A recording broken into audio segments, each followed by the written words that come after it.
Արսեն Թորոսյան,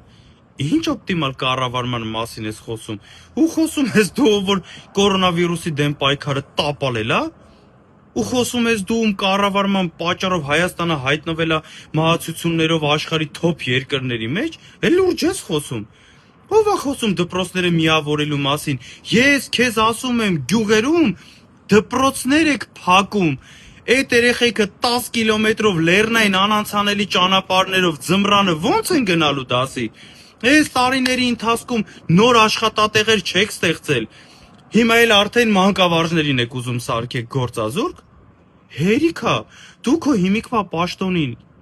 ինչի համար ես գնացել։ Նախորդ տեղը լավ ռեզուլտատներ էր տվել դրա համար։ Խնդրում եմ քեզ, հերրու մնացեք 6 ամիս համբերեք, էլ մի քանդեք։ Մենք կգանք, մենք կկառավարենք, մենք կկառուցենք ու կկառավարենք մեր ժողովրդի հետ մեր ձևով։ Հանգստացեք։